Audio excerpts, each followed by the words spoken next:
l'écran de Gianni Lawal et Jesse Bégarin qui va provoquer la faute, le 1-1. Oh, le tir difficile.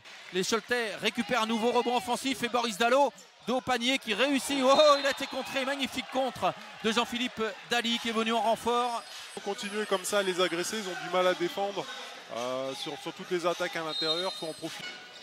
Cholet est beaucoup plus agressif en défense. Ils tentent des choses, des trappes. Donc je pense que ça aussi.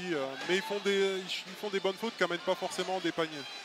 Kennedy Mix qui était au contre en défense. En revanche, perte de balle de Campbell qui est sanctionné d'une faute. Les Champenois, Robineau en défense sur Jesse Bégarin qui dégaine à 3 points. Oh, le tir, gros shoot réussi par Jesse Bégarin.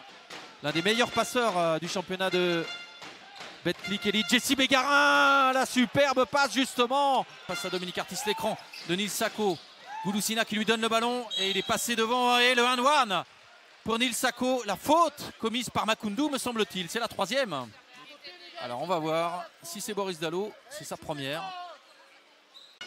Et c'est donc Enzo Gouloussina qui est à la main pour ce début de deuxième période pour Chalon-Reims. Sa perte de balle de Jesse Bégarin et la possession pour Darin Govens qui va marquer en lay-up à 2 points à distance. Mais là en revanche, c'est un magnifique alley-oop. Quelle passe de Jesse Bégarin. Coleman à la conclusion. Regardez cette passe de Bégarin dans le dos de la défense Choletais. 7 points d'écart désormais. Jesse Bégarin qui distribue et le dunk de Dante Grantham relance complètement. Et problème de communication en défense côté Choletais. Oui, c'est ce qu'on disait depuis le début. Ferme l'accès au panier à Gouloussina. Et les Choletais qui continuent de mettre de l'intensité en défense. Et le tir à 3 points au buzzer. Chalon-Reims, il y en aura une autre pour Cholet. Ensuite, Jesse Bégarin qui ressort pour un tir à 3 points qui ne rentre pas. Chalon-Reims qui est complètement resté bloqué en attaque dans cette fin de rencontre et qui ne marque plus rien. Encore un tir à 3 points. Cette fois, ça rentre pour